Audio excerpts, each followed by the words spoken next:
10 வருடத்துக்கு இந்த குளமெட்டின பெருமாநல்லூர் பகுதியில் இருக்கிற விவசாயிகள் யாரும் வரி செலுத்த வேண்டியதில்லை. முதல் 3 வருடத்துக்கு 100% மொத்த விழுக்காடும் தள்ளுபடி பண்றாரு.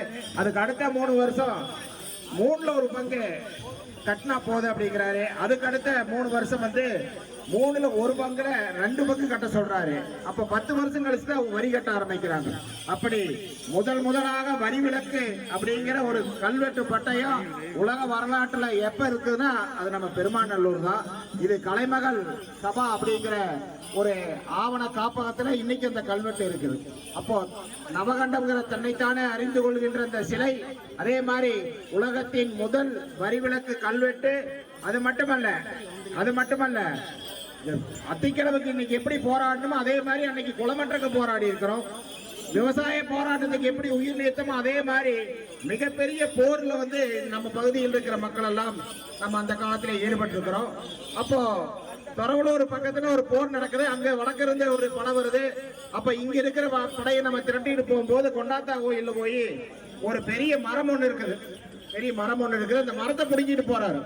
அப்போ செம்பரிச்சி கவுண்டருங்கிற நமது முன்னோர் வந்து பெரியபாளையம், இன்னைக்கு பெரியபாளையம் சொல்ற சர்க்கார் பெரியபாளையம்ங்கிற அந்த ஊத்துக்குடி ரோட்டில் இருக்கிற பகுதியிலிருந்து பெரிய படையை திரட்டிட்டு வர்றாரு. ஒவ்வொரு ஊரா வந்து ஊருக்கு 50 பேர் 100 பேர்னு குதிரை, கத்தி, ஈட்டி எப்படி இருக்குதோ எல்லாத்தையும் திரட்டிட்டு வர்றாரு. பெருமாநல்லூர் வரும்போது பெரிய படையா மாறி இருக்குது. அந்த படம் வந்து கொண்டாத்தா கோயில்ல வந்து ஒரு எருமக்கடாயை வெட்டி பலி கொடுத்து அங்க இருக்கிற ஒரு மரத்தை பிடுங்கிட்டு போறாரு. அந்த மரத்துல வந்து எதிரியெல்லாம் அடிக்கிறாரு.